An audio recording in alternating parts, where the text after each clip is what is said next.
चलें बेटा, अब हम लोग स्टार्ट करते हैं अपनी क्लास को। Now moving on to inelastic demand. ठीक है,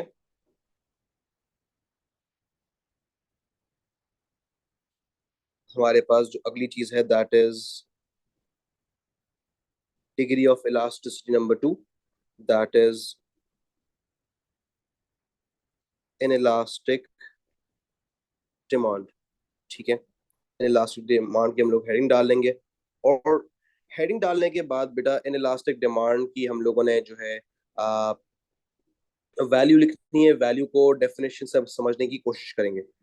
इनइलास्टिक डिमांड जब भी होगा तो हमारे पास जो वैल्यू आ रही होगी that will be less than 1। ठीक है, अब लेस देन 1 का मतलब क्या होता है, कैसे आता है? तो सबसे पहले उसकी डेफिनेशन की ये है कि हमारे पास इन इलास्टिक डिमांड में प्राइसेस जो हैं वो ज्यादा परसेंटेज से चेंज होती हैं, तो उसके अकॉर्डिंग जो है वो क्वांटिटी डिमांड में कम परसेंटेज का चेंज आता है। क्यों? क्योंकि कस्टमर की रिस्पॉन्सिवनेस कम होती है। तो बेटा जिस तरीके से मैंने यहाँ पर लिखा है, प्राइस ज्यादा परसेंटेज से बढ़ेंगी, उसके अकॉर्डिंग क्वांटिटी डिमांड कम परसेंटेज से गिरेगी। आप एरो से डिस्टिंग्विश कर सकते हैं।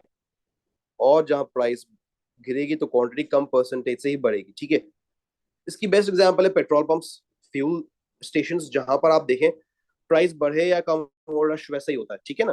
तो हमारे पास ऐसी चीज इसलिए होती है कि हमारे पास इस केस में there is low consumer responsiveness. और जब लो कंज्यूमर रिस्पॉन्सिवनेस होती है तो जाहिर सी बात है कंज्यूमर क्विकली रिएक्ट नहीं करेगा, वो बहुत स्लो उसका रिएक्शन होगा। तो उसको देखते हुए हमारे पास एक गुड जो है उसकी इलास्टिसिटी इनइलास्टिक बन जाती है। अब हमारे पास यहाँ पर हम लोग डेफिनेशन को लिख लेते हैं। वो है हमारे पास a larger percentage change in price brings a smaller percentage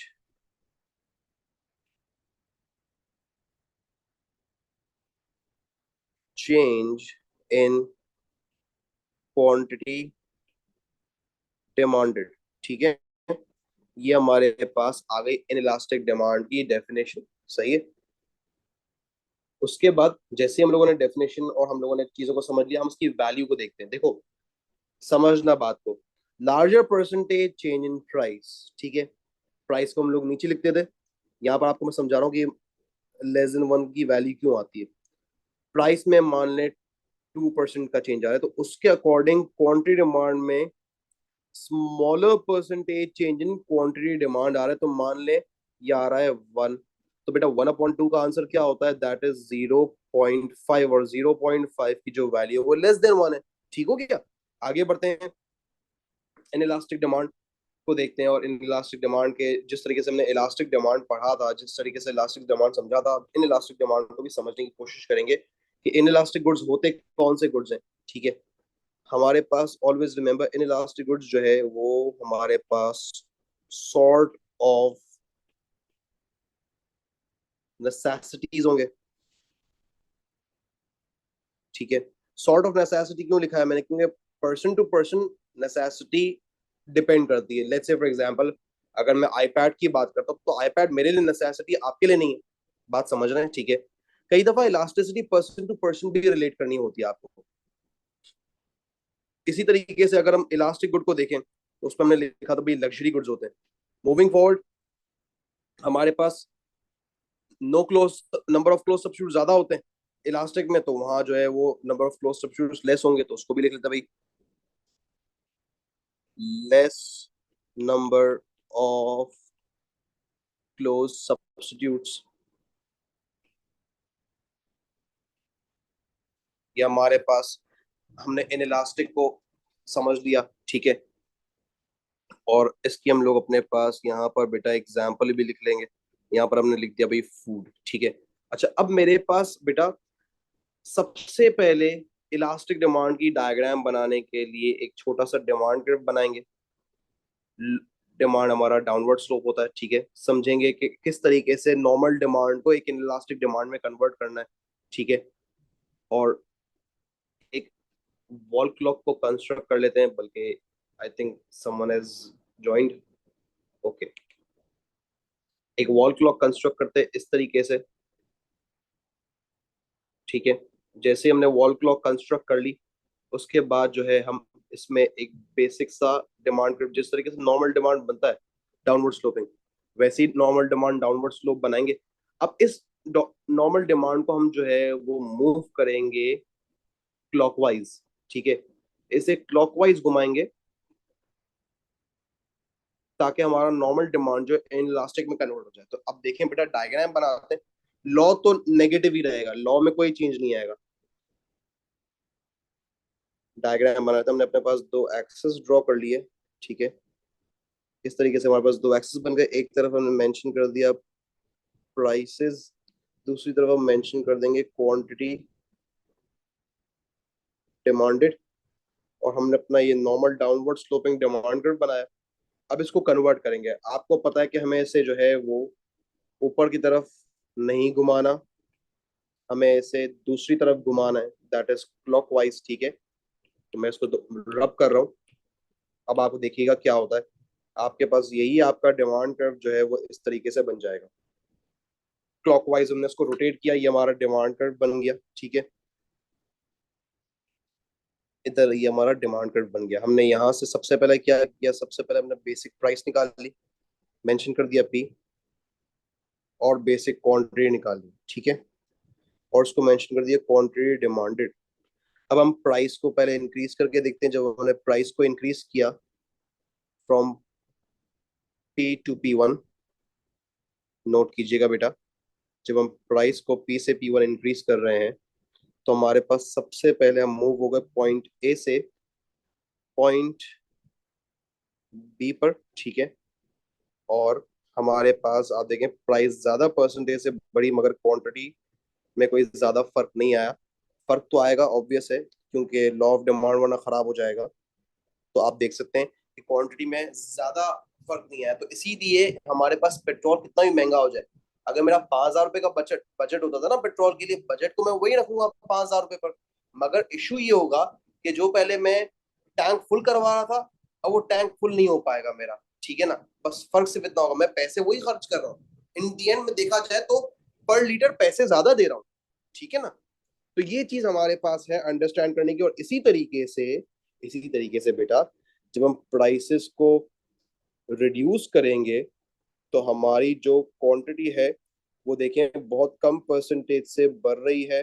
हम लिखते हैं QD2 प्राइस P2, और हमारे पास हम मूव हो गए पॉइंट ए से पॉइंट सी। तो हमारे पास बेटा समझने की चीज ये है, यहाँ पर अब हम बनाएंगे डायग्राम की नोट कीजिएगा बेटा, बिल्कुल नोट कीजिएगा प्रॉपर तरीके से। अब हमारे पास जिस तरीके से हम लोगों ने यहाँ पर शेड्स किए थे ना, हम ऐसे शेड्स यहाँ पर भी करने वाले हैं हम लोग। सबसे पहले अंडरस्टैंड करने की चीज ये है हमारे पास कि हम बेसिक पॉइंट की सबसे पहले बात करेंगे। ये हमारा बेसिक रेक्टेंगल है, ठीक है, जो कि रिप्रेजेंट कर रहा है हमारे बेसिक टोटल रेवेन्यू को। तो टोटल रेवेन्यू की चीज को अंडरस्टैंड करेंगे, ओरिजिन को ओ का नाम देंगे, और यहाँ पर बना देंगे की ऑफ द डायग्राम, जिसमें हम लिखेंगे सबसे पहले टोटल रेवेन्यू का फॉर्मूला, वो है प्राइस मल्टीप्लाई बाय क्वांटिटी। और इनिशियल टोटल रेवेन्यू हमने पर्पल से शेड किया, तो पर्पल ही कलर यूज करेंगे। टोटल रेवेन्यू आपका है इज इक्वल्स टू OPAQ, ये आपका बेसिक टोटल रेवेन्यू था। उसके बाद आपने प्राइस का इंक्रीज वाला रेवेन्यू का केस दिखाना है, ठीक है। तो उसके केस में उसको भी शेड कर लेते हैं। आ जाए, डिफरेंट कलर यूज करेंगे ताकि आपको डिफरेंट शेड दिखाई दे। हमने अपने पास यहाँ पर ये प्राइस का इंक्रीज शो किया, जिससे ऑब्वियस है कि हमारा रेवेन्यू हमें बढ़ता हुआ दिखाई दे रहा है, ठीक है ना। आप नोट कर सकते हैं। तो इसको भी हम ग्रीन से ही मेंशन करेंगे यहाँ पर कि TR1 जो है हमारा, वो है OP1 BQ1, ठीक है। और इसके आगे हमें और कुछ करने की जरूरत नहीं, क्यों? क्योंकि हमें पता है कि प्राइस के इंक्रीज होने पे हमारा टोटल रेवेन्यू बढ़ेगा, क्योंकि इन इलास्टिक आइटम है। मुझे पता है मैं 10% से प्राइस बढ़ाऊंगा, क्वांटिटी 5% से गिरनी है। आप अपने यहां पर भी देख लें, इलास्टिसिटी 0.5 आ रही है, ठीक है ना। प्राइस 2% से चेंज हो रही है, क्वांटिटी 1% से चेंज हो रही है, इन इलास्टिक डिमांड, ठीक है ना। तो यहाँ पर मेरे पास जिस तरीके से हमने यूजफुलनेस ऑफ पीईडी पढ़ी थी और पीईडी एंड टोटल रेवेन्यू पढ़ा था, यहाँ पर भी हम usefulness of PED and total revenue करेंगे, ठीक है। तो हमारे पास बेटा अब नोट कीजिएगा कि अगर जो बिजनेस है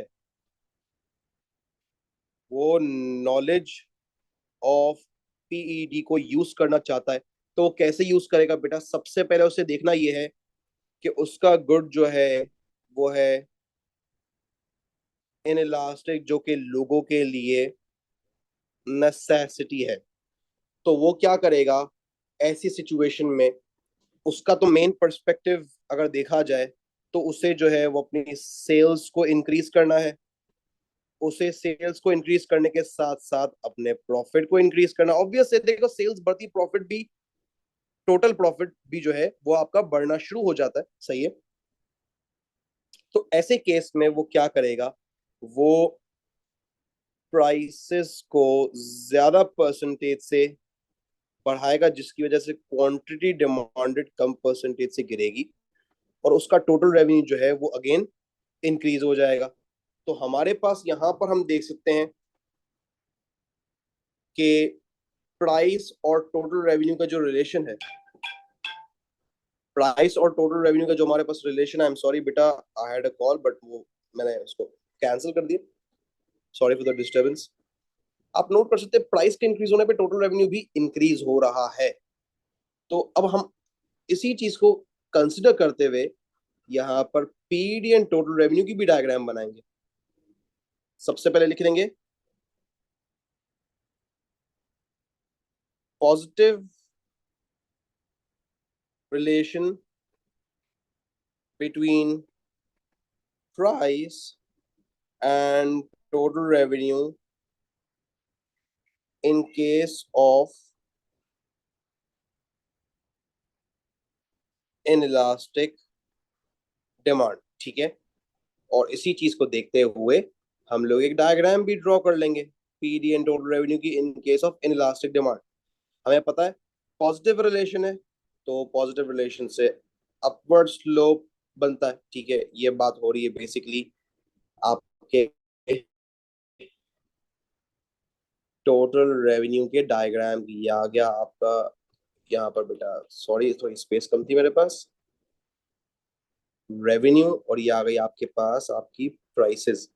आपने अपने पास basic price and total revenue का पॉइंट हाईलाइट कर लिया। ये आपके पास प्राइस है, ये पॉइंट ए है, और ये टोटल रेवेन्यू TR। हमें पता है टोटल रेवेन्यू कब इंक्रीज होगा? जब हम प्राइसेस को इंक्रीज करेंगे हमारा टोटल रेवेन्यू इंक्रीज हो जाएगा। ये हमने बता दिया एग्जामिनर को, जब प्राइस इंक्रीज कर रहे हैं, पॉइंट ए से पॉइंट बी पे मूव हो रहे हैं, तो टोटल रेवेन्यू भी इंक्रीज हो रहा है। This is how the business is going to use the knowledge of PED. तो बेटा एक दफा इसको देख लें और मुझे बताएं कहाँ प्रॉब्लम है, कहाँ आपको हाँ इश्यू आ रहा है। जी बेटा। सर, जो लास्ट स्लाइड खोलिएगा, एक मिनट। वो तो इलास्टिक डिमांड नहीं, था। नहीं नहीं सर, इसी की मतलब जो आपने लास्ट भी करवाया। ये नो सर, लास्ट जो अभी कर रहे थे, मतलब फर्स्ट ओके यहाँ से। ओके। हाँ सर, जो ये आपने ही बताया है कि प्राइस बढ़ेंगे तो टोटल रेवेन्यू भी बढ़ेगा, तो सर ये सिर्फ इन इलास्टिक में, इलास्टिक में भी ऐसे ही होगा क्या? नहीं नहीं, देखो जैद, ये तो सिर्फ इलास्टिक की बात है ना, इलास्टिक के अंदर तो उल्टा हो रहा था। जी। ओके सर, ये भी कर इलास्टिक देना। के इलास्टिक के अंदर तो ऑपोजिट हो रहा था बेटा। अब यहाँ पर आप नोट जी करें, जो हमारी प्राइसिंग स्ट्रैटेजी होगी, वो प्राइसिंग स्ट्रैटेजी कुछ यूं होगी कि हमारे पास प्राइसेस को हम इंक्रीज करेंगे ना, तो this is what the pricing strategy will be, ठीक है, in case of inelastic demand. चलें बेटा, ओके सर। बताएं मुझे कहाँ प्रॉब्लम है, किसी को कहाँ प्रॉब्लम है, या कहीं पर भी प्रॉब्लम नहीं है तो आगे बढ़ जाऊं बेटा मैं।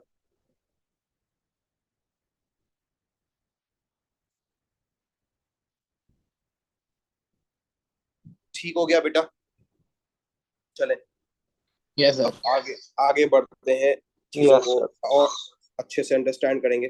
और अब हमारे पास बेटा, घबराइएगा नहीं, टेंशन नहीं लीजिएगा, जो अगले केसेस थोड़े से डिफिकल्ट साइड पे जरूर होंगे, लेकिन वो थोड़ा सा रियलिटी से कॉन्ट्रडिक्ट करते हैं, ठीक है ना। इसीलिए हमारे पास जो अगली degrees of P price elasticity of demand है, उनको हम कहते हैं extreme cases of PED. PED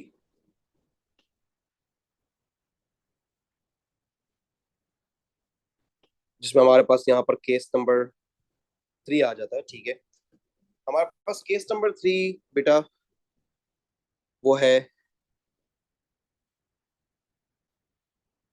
perfectly inelastic demand. अब इनइलास्टिक डिमांड क्या था, नेसेसिटी था, ठीक है ना, या सॉर्ट ऑफ नेसेसिटी। मगर जब परफेक्टली इनइलास्टिक आ जाएगा तो एक चीज बहुत एक्सट्रीम पे चलेगी, यानी वो एक्सट्रीम जरूरत कहलाएगी, ठीक है ना। तो हम कहते हैं इसको कि भाई हमारे पास परफेक्टली इलास्टिक जो इसकी परफेक्टली इलास्टिक डिमांड की अगर मैं डेफिनेशन लिखना चाहूँ, या मैं एग्जामिनर को डेफिनेशन से पहले सिर्फ इतना समझा दूं, डेफिनेशन में बाद में लिखूंगा, पहले मैं आपको समझाता हूँ कि परफेक्टली इलास्टिक डिमांड में कौन से गुड्स की बात होती है बेसिकली, जो हमारे पास एक्सट्रीम नेसेसिटीज हो। जैसे कि हमारे पास इसकी एग्जांपल आ जाती है लाइफ सेविंग ड्रग्स, ठीक है। अब लाइफ सेविंग ड्रग्स हमारे पास क्या भाई, डॉक्टर ने जितना कहा है ना उतना ही लेना है। जो क्वांटिटीज अगर डॉक्टर ने बताई है लाइफ सेविंग ड्रग्स की, ठीक है, तो हमें उससे ज्यादा क्वांटिटी हम लेंगे या उससे कम क्वांटिटी लेंगे तो ये हमारे लिए प्रॉब्लम हो जाएगा ना। तो ये हमारे पास perfect in inelastic demand कुछ इस तरीके से होगा। अब परफेक्टली इन इलास्टिक डिमांड के अंदर हम लोग जो है वो there is no consumer responsiveness, no consumer responsiveness. ऐसा इसलिए होता है कि there are no substitutes available, ठीक है, नो सब्स्टिट्यूट्स अवेलेबल। और हमारे पास नो कंज्यूमर रिस्पॉन्सिवनेस का मतलब यही होता है कि जब कस्टमर्स के पास कोई ऑप्शंस नहीं होंगे तो वो रिस्पॉन्ड ही नहीं कर पाएगा। तो अब इसकी डेफिनेशन बेटा मैं आपको लिखवा दूं कि an economic condition in which a change in price brings no change or impact on the quantity demanded of a good of a good, यानी प्राइस। अच्छा अब समझाता हूं आपको दूसरी चीज, इसकी वैल्यू होती है हमारे पास जीरो। अब जीरो वैल्यू कब आए, जब हमारे पास यहां पर चेंज इन प्राइस कितना भी हो, टू है, और ये आ रहा है no change in quantity demand, तो बेटा इसका आंसर क्या आएगा, जीरो ही आएगा, ऑब्वियस है, ठीक है ना। तो इसीलिए इसकी वैल्यू हमेशा जीरो होती है, ठीक है ना। और इस केस में कस्टमर की रिस्पॉन्सिवनेस हो ही नहीं सकती, ना ही वो रिस्पॉन्ड कर पाता है। तो ये हमारे पास बेटा perfectly in elastic demand complete हो गया।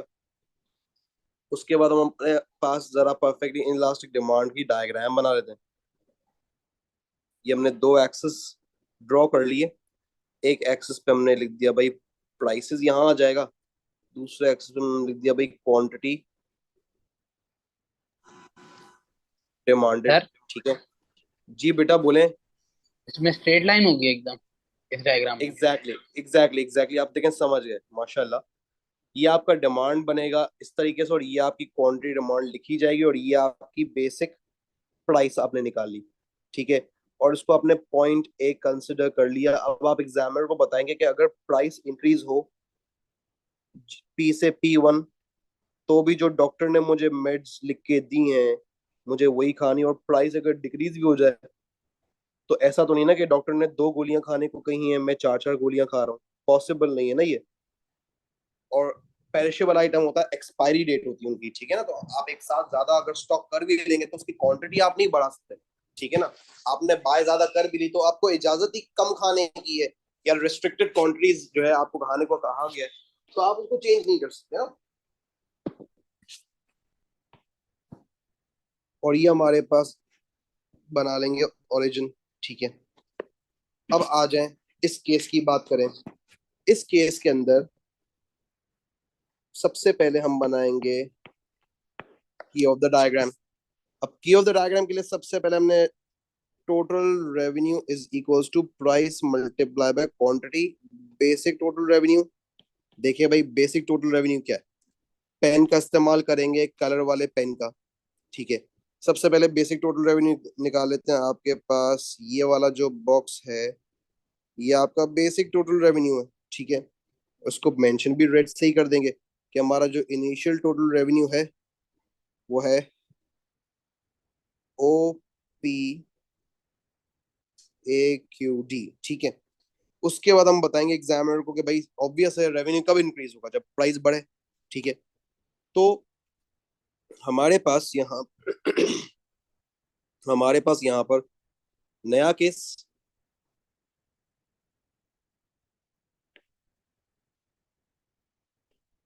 वही पर्पल शेड लेंगे। ठीक है, और एग्जामिनर को बताएंगे कि भाई ये हमारे पास हमारा नया केस बन रहा है।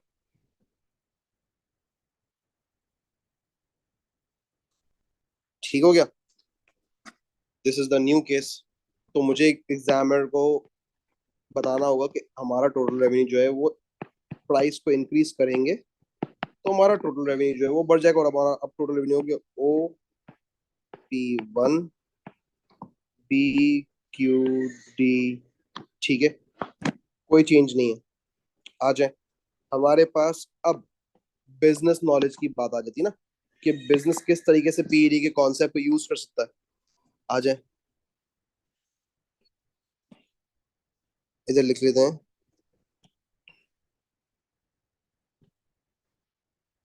Business knowledge of PED. अब यहाँ पर जब एक बिजनेसमैन को, एक दुकान वाले को पता है कि उसका जो गुड है वो है परफेक्टली इन इलास्टिक डिमांड में। ठीक है ना, तो परफेक्टली इन इलास्टिक डिमांड में उसे पता है कि वो प्राइसेस को कितना भी बढ़ा दे, क्वांटिटी डिमांड कांस्टेंट रहेगी, लोगों की मजबूरी है, जिसकी वजह से उसका टोटल रेवेन्यू जो है वो इंक्रीज हो जाएगा। ठीक है ना, तो हमारे पास नोट कीजिएगा एक बात, कि टोटल रेवेन्यू तो से बढ़ा टोटल रेवेन्यू से बढ़ाना है, उसका मेन एम ये है कि भाई वो अपनी सेल्स को बढ़ाए, वो अपने प्रॉफिट को बढ़ाए। भले वो लाइफ सेविंग ड्रग का काम करे, लेकिन हम तो एज अ बिजनेसमैन सोच रहे हैं ना कि क्या होगा बेसिकली। तो ऐसे केस में उसकी प्राइसिंग स्ट्रैटेजी क्या होगी कि वो प्राइस को इंक्रीज कर दे। ठीक है, this will be his pricing strategy.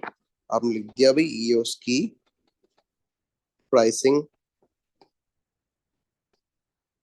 Strategy होगी।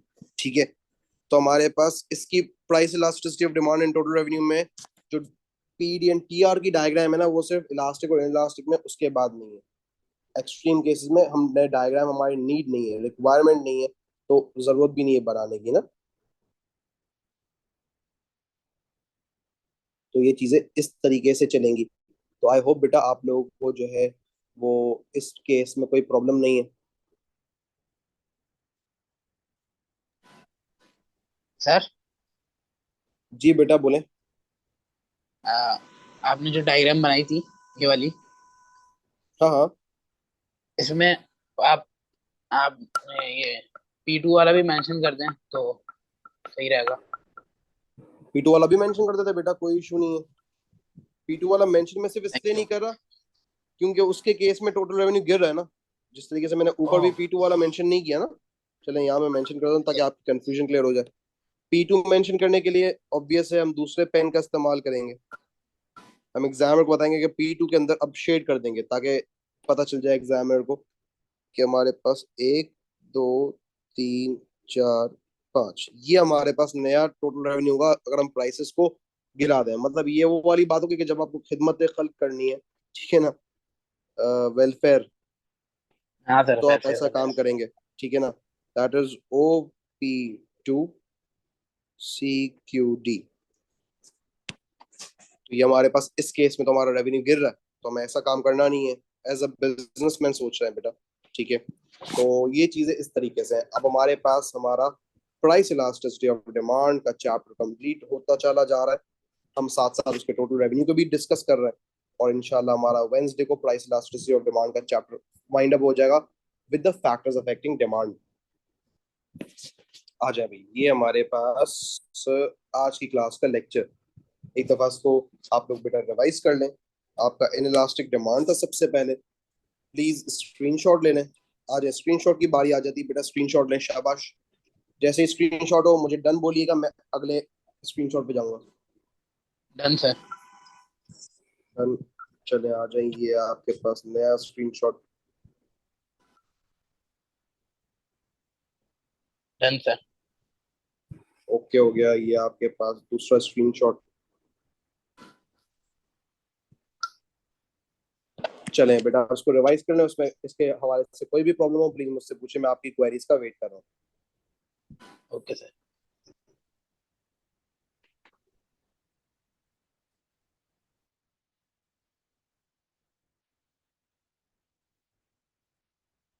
और आज की क्लास को बेटा यहीं पे वाइंड अप करेंगे। Till then, take care, good bye.